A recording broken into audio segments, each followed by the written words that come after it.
Welcome to our session on leadership and anti-racism dialogue, a conversation with Sue-Ann Hong, President and CEO of CAPA, hosted by ACEL Phoenix, Las Vegas, San Jose, Arizona State Collegiate Chapter, Southern California, and University of Arizona Chapter. My name is Tori Nguyen, and I've been volunteering for over a year with ACEL San Jose, and currently I am working with student services at the Sanford School of Medicine in Palo Alto, and I'm also involved in managing a private research grant.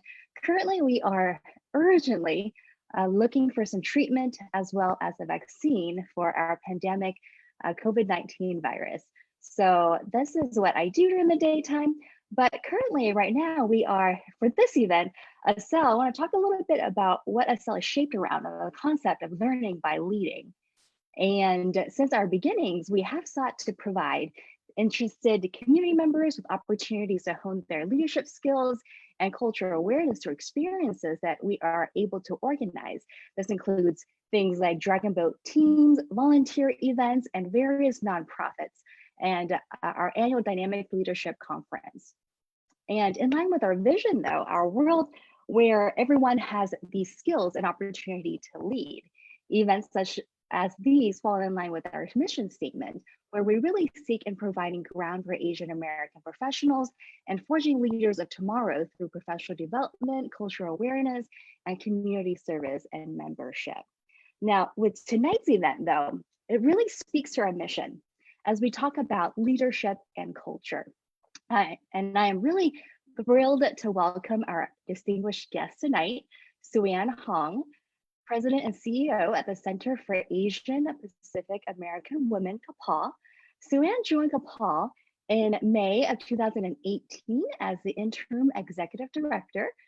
And currently she is the current president and CEO. Her career was with State Farm Insurance Companies for over 28 years, including data processing, D&I, corporate business and technology portfolio management, and P&C auto claims.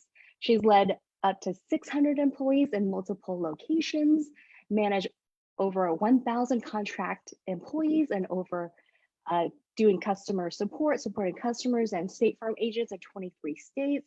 She worked in various locations, including Mississippi, Illinois, New York, and Georgia. She infuses a lot of her philosophy of building trust relationships, collaborating, and bringing people together to really achieve common goals. A 2002 Asian Pacific American Leadership Institute Fellow, she continues her journey as a whole person leader in the belief that it's the journey versus the destination. Now, her goal is to support CAPA's vision to build a whole person leader, one person at a time. Sue-Ann graduated at the University of Kansas with a Bachelor's of Science in Business Management and also earned a Master's in Business Administration from Western Michigan University. She's also a certified life coach, and she currently joins us from Atlanta, Georgia. So today's topic, I want to start this conversation off though, by really emphasizing that this is a real conversation and a dialogue with leadership and anti-racism against Asian Americans, Black Lives Matter, and other racial communities. And we have all varying perspectives, and we might not agree with one another. And our goal today, though, is to really create a safe environment to share different perspectives. Hopefully, this can lead us to come up with some lasting solutions that we can address the issue of racism. And I want to encourage our audience, whether you're listening from Las Vegas, Orange County, LA, San Jose, Georgia, wherever you are, we want to encourage your thoughts, your perspective, get involved, chat with us. This is a safe zone. So please definitely share your thoughts with us. This is the time where we're having this conversation, a real conversation on leadership and anti-racism. And with no further ado, thank you so much, Sue-Ann, for joining us. And my first question to you is, why do you want to create a dialogue around these topics? Well, so first of all, thank you so much for inviting me to join in on this very important conversation. And I've been with CAPA for just over 2 years, and this is probably the most amazing time right now because of everything going on, and to have the real conversation. And and the reason why this is so important to me is that I personally have experienced racism. I personally have, gone through situations where, I've dealt with race issues, and I know how painful it can be. And so my goal is to help others and to support others and to be there for solidarity in what we're trying to face in this pandemic together. It's there's a lot going on in racism right now, but more importantly, there are things we can do together.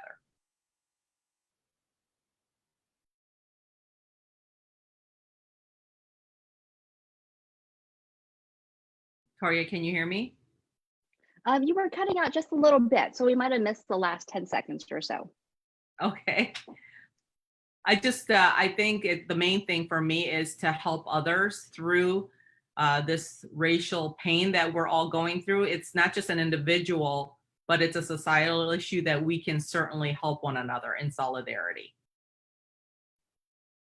Absolutely. I think it's coming together and really having this conversation with that too. So I love your background on how you can reach out and really represent, not just in your ethnicity, but the ethnicity in all over the US that we have. Absolutely. So one of the things that I'll share with you is, let me just start with this. Before I even begin my personal journey, let me ask a question to the audience. Can I just start with a question right away? Absolutely. All right. We're gonna go with a very smooth flowing Q&A, a conversation style. And again, with the audience, we want you to participate, respond to some questions, ask some questions. We'll definitely be able to go back and forth like that. All right. So this is my first question to the audience. And this is from Pew Research Center, Social and Demographic Trends.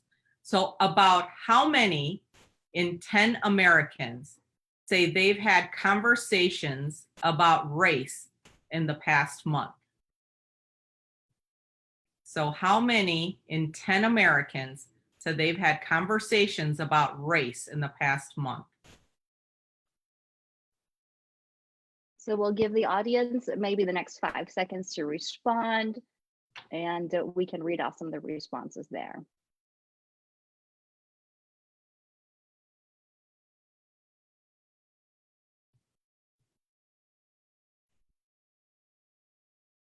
Nothing like getting our audience involved immediately. We have thank you so much, Ty, responding here. Ty mentioned that similar experience with racism in the workplace as well. And so what are some of the other, I'm gonna read out some of the other comments about how many people have experienced racism in the past. Let's see, we have any. Responding here, I mentioned that similar experience with racism. So what are some? Are we getting some responses? Some people have said 10, 7, 2, 4, 1. There's various. Okay. All right. Whoever said 7 is correct. Who is that said 7? I have Caroline Kata. All right. Great job, Caroline. Very, very good. You're absolutely right. So, obviously this is such a relevant topic right now that's significant. 7 out of 10 Americans. So here's the second question. About how many in 10 Americans say it is more common for people to express racist views about people who are Asian than before COVID-19? About how many in 10 Americans say it is more common for people to express racist views about people who are Asian than before COVID-19? That is a great question. Let's go ahead and have folks respond to that question there.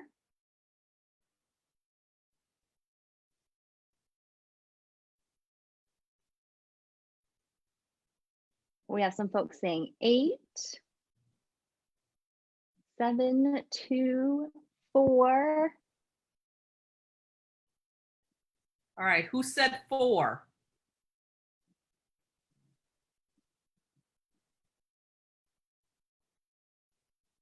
We need a shout out for whoever said 4.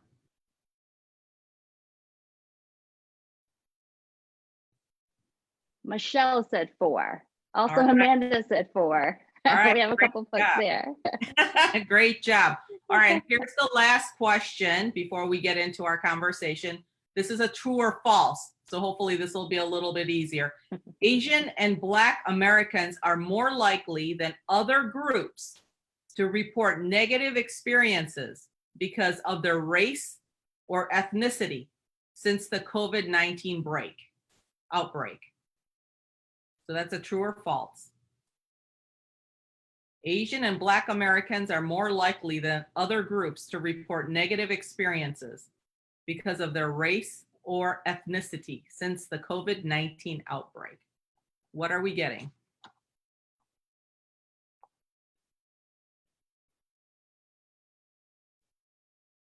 The first response is a true, and we are continually getting trues.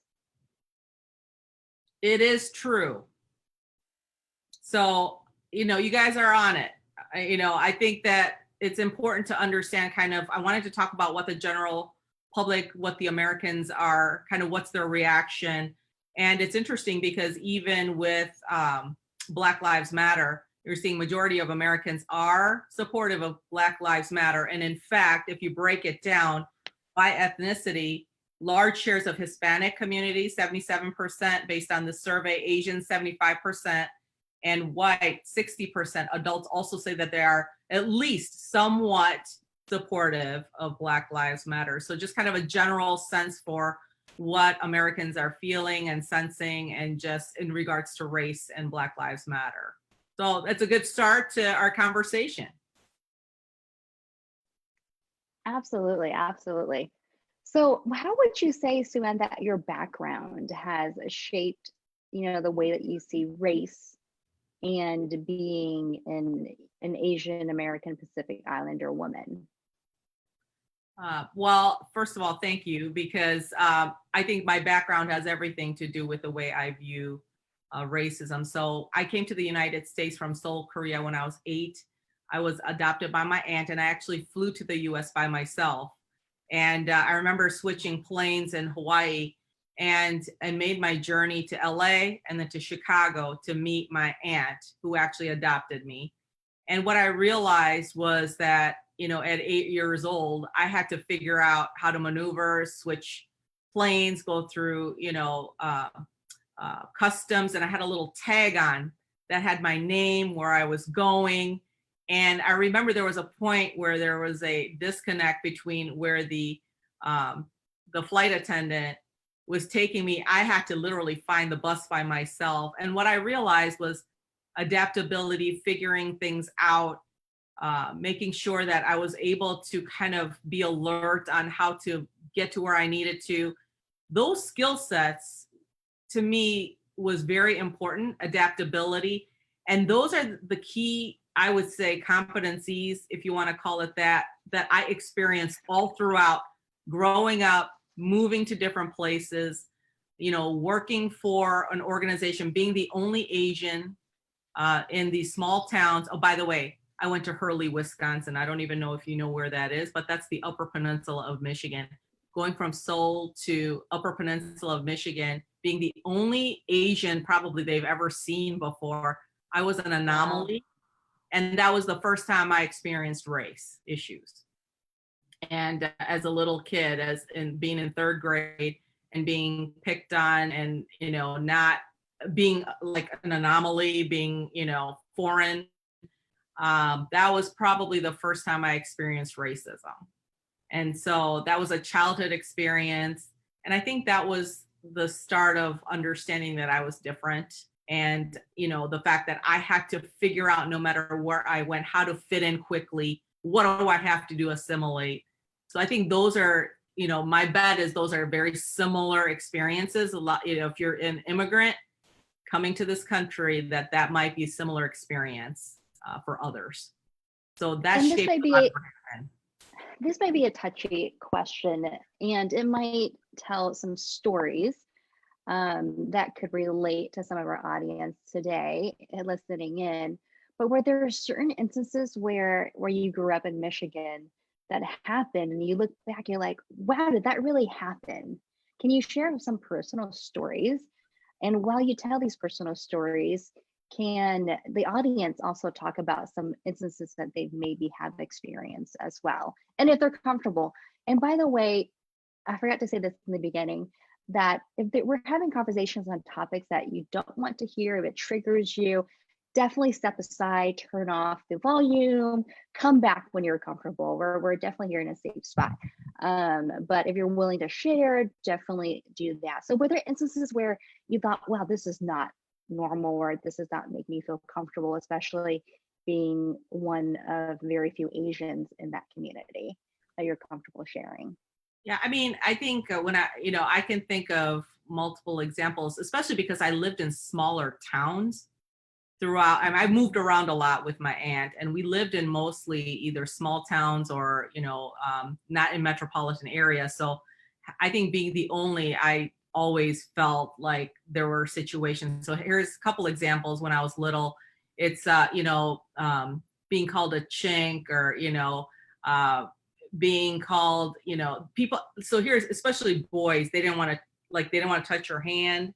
They thought, they didn't want to touch you. They would make fun of you. And it just kind of from there, I think morphed into, when I think about even high school, trying to make sure that I fit in, that I had to assimilate, that my mom had to tell me that you've got to not have an accent. So you're going to have a tutor.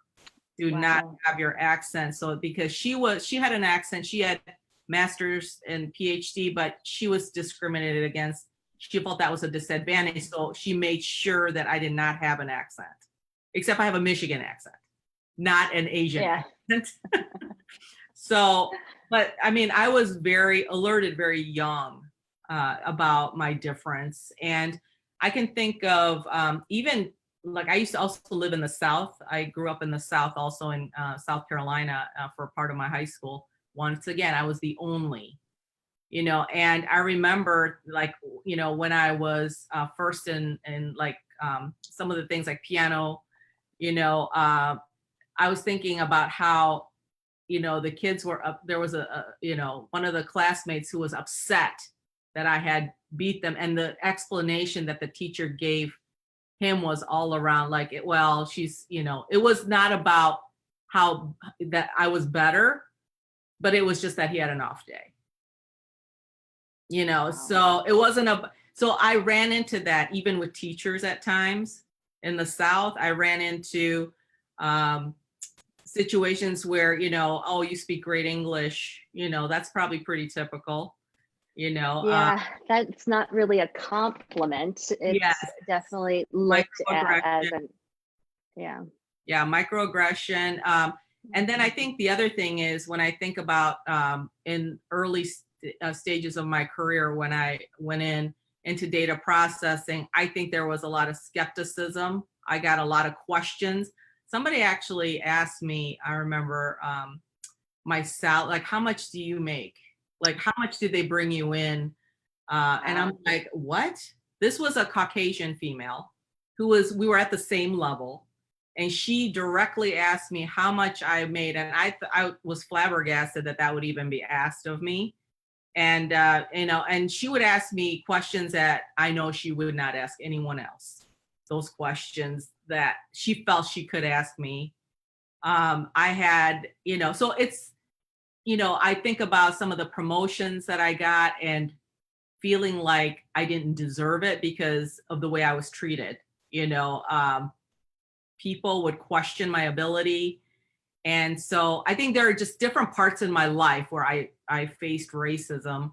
And then I've had bullying situations where I had, I had Caucasian males literally in my face, stepping into my physical space, actually trying to, get into an argument with me. So there are varying situations all throughout my career even. Yeah, so I guess this leads me into some of the racism that some folks have experienced in light of COVID-19. Right now, it's a very tense situation Yeah. politically, leadership wise, and some of us have seen it in the news, some of us have experienced it firsthand. Terms have been thrown around like the Chinese virus, Kung flu. Just recently, this past weekend, July 4th weekend, in the Bay Area, there was a CEO of a tech company who was yelling at I think a Chan family where Mhm. they're celebrating a birthday that says, I think he said something like, get the F out of here and things like that. And of course, he issued an apology. And so there's a lot of anti-Asian racism, that's out there. There's other examples too of something that happened in Torrance, California, where a white woman was screaming at an Asian American person who was doing exercise in the park. And so there's a lot of tension out there. So what are your thoughts about where is it coming from during COVID-19? And, what is your response to that?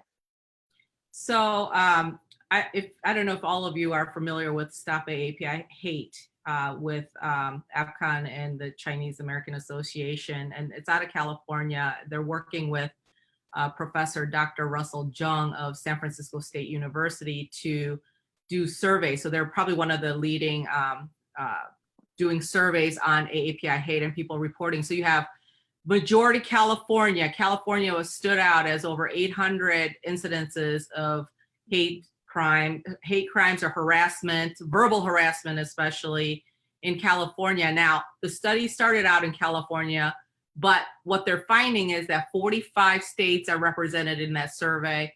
You have women, AAPI women, who are 2.4 times more likely to be harassed than men. And then you've got about 7 to 8% who are elderly, who are being harassed. And majority, 2/3, is verbal harassment. And so I think in this situation, what's interesting about what you said about this executive is that he's only been in the US for 10 years from Great Britain. So he's not even from the United States. And the fact that he felt that way, and then when it got amplified by a celebrity, it went viral, and then he apologized. And so to me, that's outrageous. It's unacceptable. And I'm not sure, what makes, to me, Kung Fu virus, Chinese virus, that's certainly not helpful. And at the national level, I can tell you, we have a lot of work going on around anti-Asian hate. So as an example, the National Council for Asian Pacific Americans, I'm going to give them a shout out, NCAPA, because they have 37 organizations coalesced under that organization.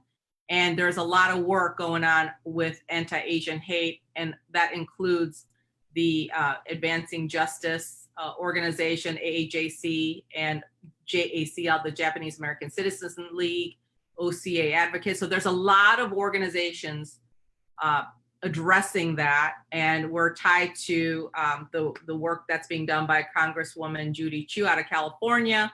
So I think from a macro level, there's a lot of work going on, but the terms definitely do not help. It fuels the fire.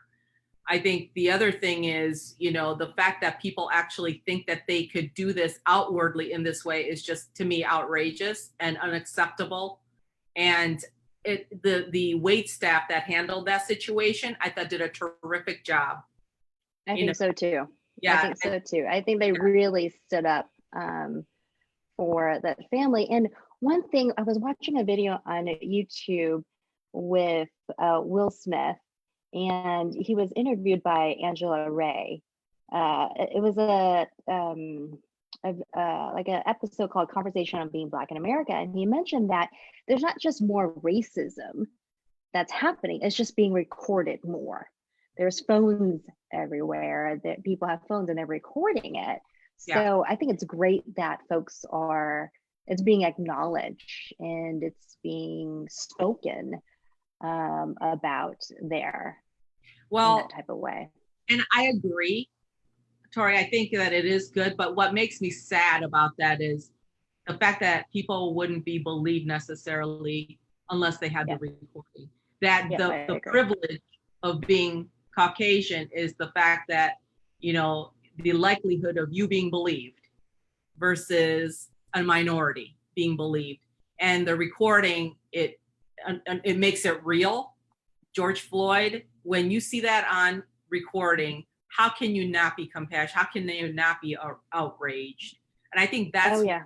that's what I think about is like, so basically what we're saying is that unless it was recorded, the likelihood that people would believe could be slim. Yeah, and now because of the shelter in place and folks are working from home, I think it gets amplified more because then now there's more eyes on it too. Yes, it happened. George Floyd happened in this area, but I feel like more people are more involved all through the 50 states, that it's more amplified, I feel. Yes. Because I mean, I was just a little girl when Rodney King happened, and I lived in Orange County, when it happened in LA at the time, but I didn't feel connected and affected by it. Now I do, since I'm older, but it just feels like it's more amplified. Yeah. Well, when I was the director of diversity, one of the things that you realize is that how many people feel like they need to be heard and how much people are in pain because of racism. And the fact that, these issues were always there. But to your point, it is now amplified where it's more visible now, but it was always there. And I think now I'm hoping that we're able to address it in the way that it matters. First, by having the conversation, creating understanding, and just having a dialogue like this is helpful because, this is going to take a while to address it. This is not something, there's no answer immediately. People want to take action right away. What can I do? And my thought is always, how about some deep listening first? How about some deep listening and try to do your best to understand more with open space and creating empathy and having, a listening ear that is really, truly listening and not having your own dialogue or thinking about a response, So I feel like I've been doing and learning a lot by doing that. Absolutely. And I think we'll get into that in a deeper conversation on being able to listen to each other. But I want to go into this concept of where this racism comes from, whether it's racism against Asians or racism against the Black community. So what are your thoughts on racism against Asian Americans, whether it's internal, Asians against Asians, or external, like a non-Asian against Asian? What are your thoughts on that? That's a big question because sometimes I think there's, racism with Asian, with other races, and then there's within Asians at times. So, part of it I think is history. And I want to ask the audience's perspective on this because I have so many thoughts around where racism comes from. But if you think about the way we came to the United States, and by the way, has everybody seen Asian Americans, the documentary? Me personally, I don't think so, but if the audience has seen that, please feel free to comment. Yeah, so this was on PBS, May 13th. Asian Americans. It's a docuseries, 5-hour docuseries on history of Asian Americans. Has anybody seen that? Stephen Wu mentioned that he has on the chat, so that's great. Okay. And the reason why I say that is I think our history of, everything from the Intercontinental Railroad, all the things, Vincent Chin, all these different events, what happened, to your point, with Rodney King and what happened in LA with the riots, there's a whole lot of, I think, history that leads up to that. But you know what, it comes for me, if I had to just simply, um, as much as possible, what is it that causes racism or any other isms? And I almost wonder if it's the have and the have nots. It's like whether it's resources, whether it's, prosperity economically, whether it's, limited resources that, who's got privilege. There's so many different aspects of racism, but when I think about it, it's like, why is there racism? Well, the minorities becoming majority, right? And we've got an opportunity here to become the majority, and that could mean a lot of things, everything from representation. It could be representation, it could be wealth, it could be a lot of things. And I think there's always fear behind racism. Mhm. So I'll be curious to see what the audience thinks, but I always say it's fear. It's the have and the have nots. Yeah, and you know what, there is an interesting story that I've shared with you in our previous conversations. And this is being fearful of other races, especially a concept called anti-Blackness. And when I was a little kid, I was taught to fear the Black community, like a Black man. And when my mom was still around, I would hear her say this to my nephews and nieces. I come from a big family, and so we would babysit a lot. And when my nephew or niece would get in trouble, maybe they don't eat all of their rice or they make a mess out of toys, my mom would say, mày không ăn hết cơm, ông Mỹ đem đến mắt.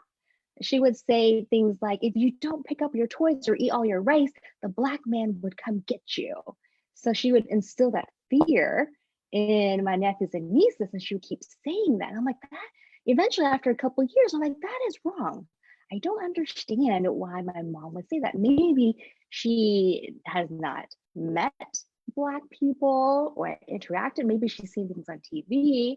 But I think when I was also watching videos by Wong Fu Productions, they have 3 million subscribers on YouTube. They do funny videos from lunchtime hours and things like that, parodies and all that. But in the most recent videos, I'm talking about anti-Asian racism and Black solidarity and things like that. One of the producers brought up, a really good point where in the 60s, when the civil rights movement was going on, a lot of Asians came to America as immigrants in the post-war area, like my family did. So a lot of Asians came over fighting their own wars and really benefited from the civil rights movement. And maybe they didn't understand or get involved in it at the time, and so they didn't understand firsthand what Blacks were fighting for and what they stood for. And so maybe they just developed some fears out of that. And I know Lisa's mentioning it's fear, jealousy, and greed, and things like that. So I think the anti-Blackness, I was taught growing up that until I could speak for myself, out of those experiences. Yeah, I think part of it too, as I think about racism, is that, when you look at a group of people, so let me think about, Asian people, like a lot of times, I get called out to be different ethnicities, and I'm thinking, why don't you just ask me the question? What is my ethnicity? Instead of, are you Chinese? Are you Japanese? Just, you're going, okay, can you just ask me the question and I will answer? It could be as simple as your identity and the fact that people don't respect your identity. Or they can say, well, I don't see your color. Remember, you and I had this conversation. I don't see your color. And I'm thinking, I have multiple responses to that, depending on who's telling me that. So if it's my best friend who's Caucasian, female, and she's saying, I don't see your color, what she means, I know, because we've had this conversation, is I know you as a person. I know you well. I know your background, and I understand. When somebody that I don't know well says, I don't see your color, I immediately think, then you don't see me. Yeah, what do they say? I'm colorblind. Yes, I'm colorblind, and I'm thinking, well, then you're not seeing the person in front of you. Who, Right. right? So I get sometimes, depending on who says that to me, I feel like part of me either you don't see, or it's kind of that backhanded compliment, the microaggression that we were talking Yeah. about, which is the whole, it sounds like a compliment, but in reality, it's not. I wonder what the audience thinks too. If somebody says to you, I don't see your color, or I am colorblind, what is your reaction? Do you like it or do you not like it? Thumbs up or thumbs down? Because my natural reaction, if somebody says I'm colorblind or I don't see your color, I would get offended. I would say, what? You don't see my uniqueness? You don't see what I am? It's kind of like we don't celebrate Black History Month or Asian American Heritage Month or LGBTQ month. It takes away that uniqueness that. And one example I have, and many of you might have watched this movie, I've cried definitely watching it in the theaters and cried again watching it on HBO, is the wonderful movie, The Crazy Rich Asians, where one of the scenes when Constance Wu, playing the character, was going back home to New York City, and the song that was remade by a Chinese singer, Yellow, plays, and the production crew couldn't get approval from Full play.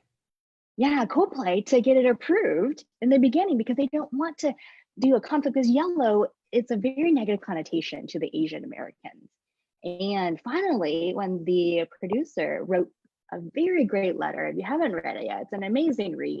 And he identified with yellow as a positive empowerment, kind of a color, and it tells of the loyalty and the strength of the heritage. And finally, Coldplay says yes, approved, once they read it. And that color, inviting it to strength and loyalty and all that, just made it in the movie really well. So if somebody says that and explains it that way, yes, color, I do see color, I love color, let's celebrate it. So it's definitely there's two sides to it. Yeah. For that. Absolutely. And what's interesting is when you talk about, I think, we were talking about Asian, during this whole COVID-19, when it first started, to come to fruition, and it started getting worse. And I always think about it as we were not visible as an Asian community. We're invisible until then we're hyper visible after COVID-19, right? And then once the Black Lives Matter happened with George Floyd, then all of a sudden it's all about Black and brown.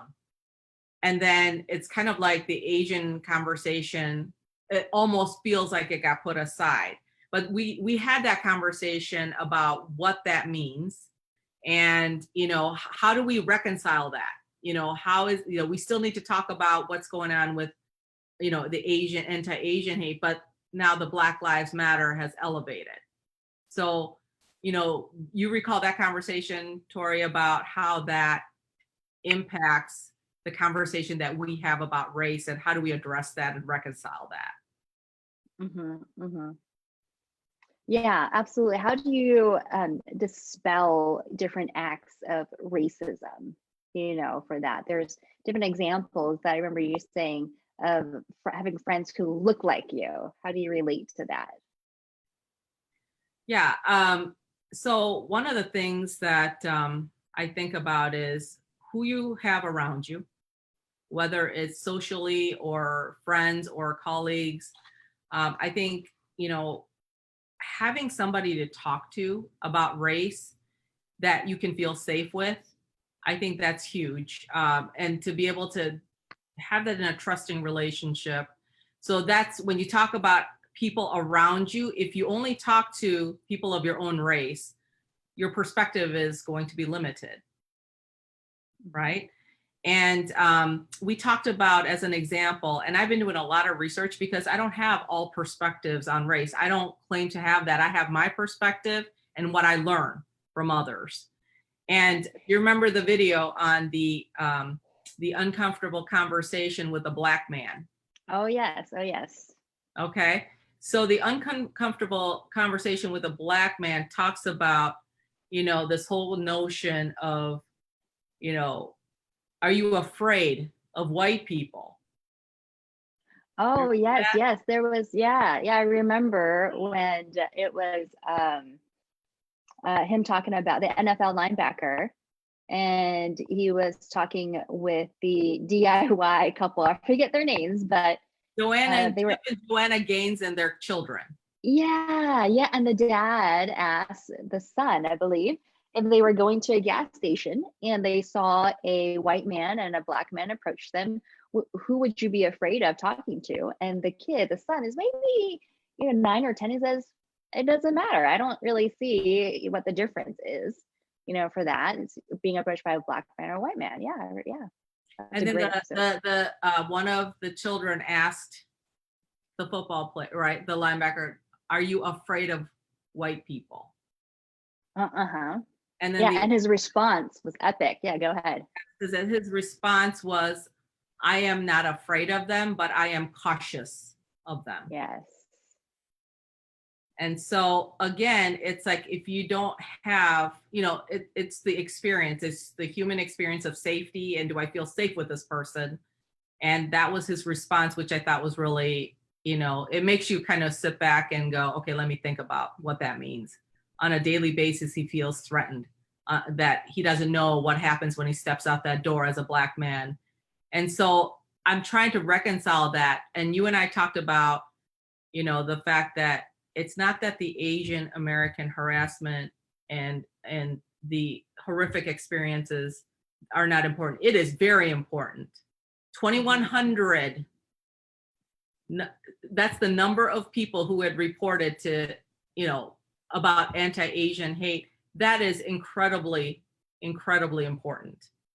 The COVID-19 of race right now, though, is the Black Lives Matter from a perspective of the African-American male who is threatened on a daily basis, on what that experience is like for the police. I think that's what he was trying to convey. Mm-hmm. So it's not that other ailment, COVID-19 is killing people daily, right? It doesn't mean that cancer is not important. It doesn't mean that other ailments are important, but that's what's the priority right at this moment, because it's daily. Yeah, and there's a comment from Dale Ting too on what we just recently talked about, is like with any statement, there needs to be taken into context with being cautious. So I definitely agree with that too on that. Michelle Scazzari asked, what are your thoughts on the media's impact on some of those experiences and perceptions? So help me clarify a little bit. When you say media and perceptions on? Michelle, if you want to ask any more clarifying questions, but her question is, what are your thoughts on the media's impact on some of those experiences and perceptions? I'm assuming experiences of those who are experiencing racist actions from folks.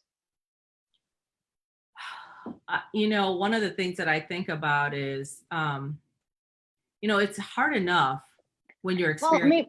Well, go ahead. Yeah, maybe let me give you an example. There was a video, forget the location, but a white lady bumps into a Black daughter, and it ends up with one lady going into the back of a van, and then the white lady gets into the car, pulls out a gun to supposedly defending herself. But there was a video portion first shown of just a white woman pulling out a gun and saying, back off, get the F out of here. And when the longer video comes out, it shows more of the whole scene in action, that might have been just miscommunication, and there could have been both sides, to one protecting themselves, the other one instigating and whatnot. So if the media is impacting your way of seeing things, what are your thoughts on that? I do agree that because the media is about also getting ratings, right? So you have to I think for me, it's about doing your research. And I think, when I think about, there was another situation where I saw this woman who, this Latinx woman had a baby. And then for some reason, there was an issue with social distancing. The woman actually spit on the baby. They caught it on camera, right? Happened right here in San Jose, very close to where I am. Yes. Which is why I wanted to, because to me, like on the one hand, if you show the whole video, the audience can make up their own decision about what really happened. But to your point, when it's snippets, when it's partial, when the story is partially told, I think it's damaging, because the initial impression of what happened, there's more to that story, right? And I think we have to be careful and mindful about how the story is spun, how the story is told by the media. But I try to look at multiple sources for things, and then you just have to kind of wait and see if other things come out, other stories, the rest of the story. No different for George Floyd, right? We thought one thing, and then additional information came out, additional video clips came out, and then all of a sudden it's like, whoa, wait a minute, there's more to this than we thought. What was said and what actually happened didn't match, right? Yeah, yeah. And on going back to Michelle's question too, her question was the media impact on possibly what the son was maybe experiencing. Let's say somebody, how he responded, where he didn't really mind or care on who approached him, a Black man or a white man. Do you think media could have maybe possibly impact his decision in the future on who he saw was a threat, whether it was a Black man or a white man who would have approached him at a gas station?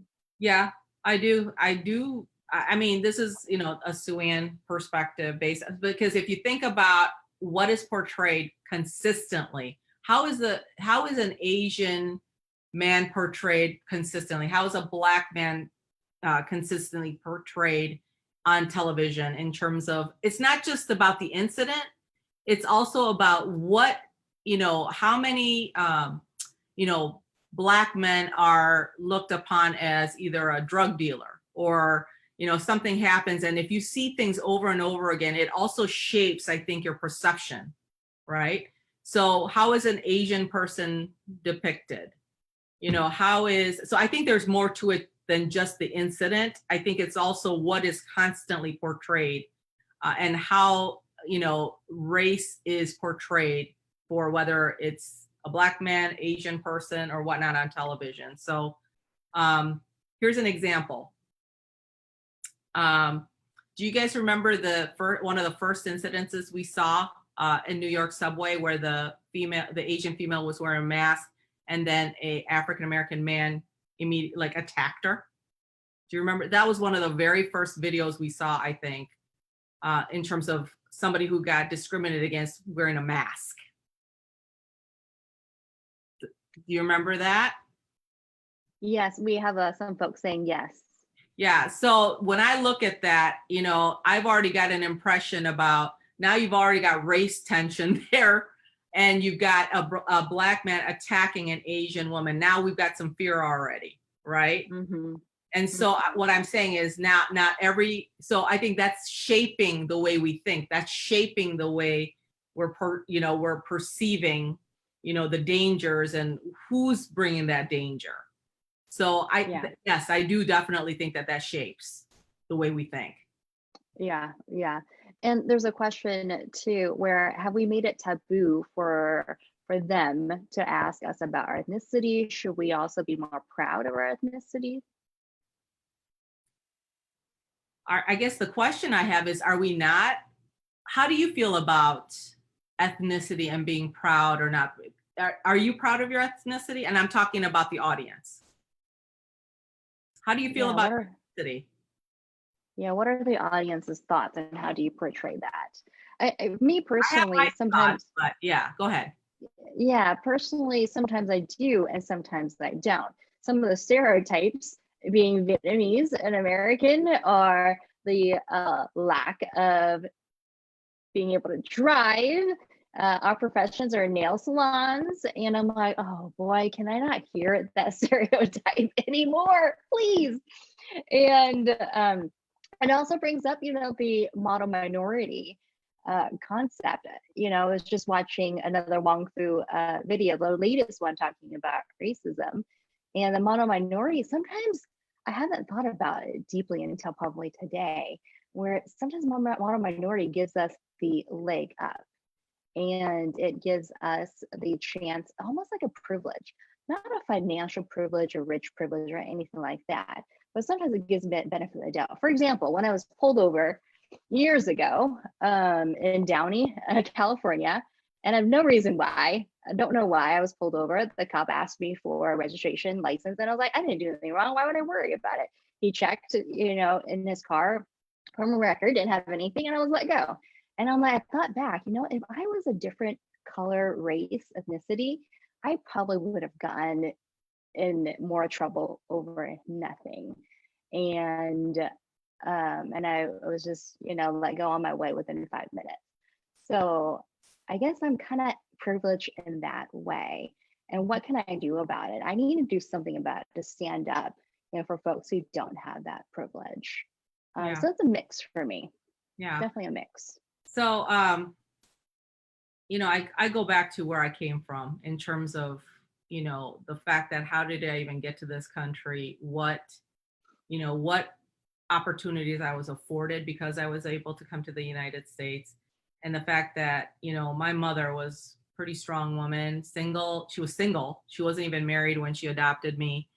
And when I think about, first of all, I'm proud and the strength coming from my family and internally and from where I came from and the privilege I did have in growing up here. I would not have had the opportunities that I had I not come to the United States. I don't know where I would have ended up had I stayed in Korea, frankly, because neither my mom or dad could afford really to take care of me. And so when I think about privilege and when I think about ways that where that strength comes from and how no matter what happens, whether it's racism or whatnot, I've got the strength. Either I'm going to fight or I'm going to, do something to make it better for somebody else. So there's this strength that I feel and a strong conviction that I feel for, this, I do have privilege and this is how I'm going to use it. And so I think for me, it's more internal and just realizing that I got an advantage that others did not by being able to come here and getting the opportunities. Yeah, awesome. And I think there's a consensus with some folks in the audience saying that they are proud of their heritage, including Lisa, Michelle, Ty, April, Crystal, Jason. So thanks so much, everybody, for responding to that. Think about what it took for our ancestors to get here, or your mom and dad, or for you to get here and do the things that you're doing and, being amazing and achieving, right? Yeah. So I guess I want to wrap up this call where, at the end of an event, especially we're in the business world and you attend a talk or something like that, you want to come away with some action items. What would you recommend, Sue-Ann, that what we can do in response to anti-Asian racism or anti-Blackness? What is our response, my responsibility, whether it's today, whether it's tomorrow? What would you offer in that sense? Whenever I get asked about what can I do, I always say I'm going to start with me, which is I'm going to examine my own biases. What are my own, blocks, or do I have my own, thoughts about racism? And I think that's where I always start, is examining. And then the second is, I would say, educate yourself, because there's so much material out there now. And in fact, and I'll share some of the resources which Tori has. And I think part of it is getting yourself educated, because I think this is part of what I learned from my African-American sisters, okay, which is I get tired of being asked, what can I do? And it's like, now I got to take on not only my own responsibility, my own pain, but now I got to take time and effort to educate you in the process and spend energy doing that. So I think part of what I'm finding is that there's enough information that we can have that and then have the conversation. And then I usually pick on my good friends who are of different ethnicities, and then I ask them to have a conversation. And it's deep. A lot of times it's pretty deep, and there's sometimes, there's emotions behind that, and there's a lot of still pain. And so I would say those are some things that you can do, and be an ally to somebody who is struggling. Let me give you an example. I had a person call me from Colorado who works at a college, and she was invited to sit on a panel for Black Lives Matter, and she happened to be Asian. She said, as part of the panel discussion, she brought up, hey, what about Asian? What about anti-Asian rate? And she goes, well, they said not now. So she got shut down. Okay, so she got shut down during a panel discussion. So if I were sitting in the audience, I could have said, wait a minute, I understand that this is important, but this still is part of the conversation. So if I were sitting in the audience, I could have been an ally and said, you know what, that's still an important conversation and it relates to what we're talking about. So speaking up and being an ally when appropriate, I think is another way that you could help. That is great. Instead of being a bystander, definitely being contributing to that. That is great. And I know we didn't get a chance to answer everybody's question, but what is great is that we will be posting some resources from Sue Ann and Kapaa on different ways that you can get involved and being able to use resources against anti-hate and anti-racism shortly to right after the event is over. But thank you so much, Sue Ann. Before we do end this meaningful conversation, though, I do want to highlight some important and some upcoming events that we have here. So the Southern California team is hosting a presentation on how to engage and inspire the audience in your own digital medium by using a little magic.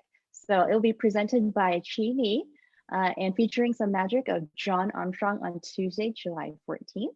And on Thursday, July 16th, the Phoenix team is also teaming up with Emmy-nominated TV reporter Christine Lee as she discusses how to use the power of storytelling to really inspire and spread awareness during COVID-19. You can also hear stories of small businesses finding different creative ways to thrive, also of individuals who are suffering in silence and finding ways to help. And aspiring to break bread and break borders in an event on July 22nd, it features founder and CEO Jinya Huang as she discusses how cooking and storytelling inspired her to lead a catering business that champions other women with a cause to support refugee women entering the United States. And on July 30th, there's also an event with Dr. Vu Pham. We'll get a little bit more details on this one and post it on the Accel page. But finally, Accel's mentorship program is a great way to really develop yourself personally and professionally. And as part of Accel's mission, we are putting together a class of mentees every year in hopes of energizing the careers and skill sets of upcoming leaders. Now, this is with the help of other experienced mentors, and we're conducting this mentorship in person in the greater Phoenix area. So you have a chance to build and adapt your skills in a constantly changing environment. The deadline is less than a month away. It's on July 31st, so you can apply on the website. But please keep in mind, though, that as the pandemic continues and to keep everybody safe and healthy, we may and will have to adjust planning for our next mentorship class in order to stay in line with public health guidelines and regulations. So, and also if you'd like to stay in the loop and be more involved with Accel, you're welcome to join us as a member. We have chapters in Phoenix, Southern California, San Jose, Las Vegas, as well as collegiate chapters with the University of Arizona and Arizona State University. The process is really easy to join. The information on what membership could provide can be found on our website. And thank you so much, everybody, for joining us this evening. We'd also like to thank our volunteers, Faye and Jason, in connecting us with our guest speaker tonight, and also on the event planning side. Behind the scenes, we like to thank Matt and Caroline for running the technical aspects of it. And last but not least, we'd like to thank our guest speaker, Sue-Ann Hong, joining us all the way from Atlanta. Sue-Ann, any last comments? Well, first of all, thank you so much for having me. And I also wanted to talk about real quick next week, AAPI Women's Leadership Conference. CAPA and OCA are joining and co-hosting this inaugural event, and it's free. I want it to be accessible for leadership development for anyone who's interested in learning. We'll have professional coaches, we'll have mentors, and we're gonna have phenomenal speakers. So everyone's welcome. Awesome. I signed up for it. Check it out. We'll post a link and the information up on our Facebook page shortly. Thanks again, everybody. Have a great night, and we will see you at the next event. Thank you.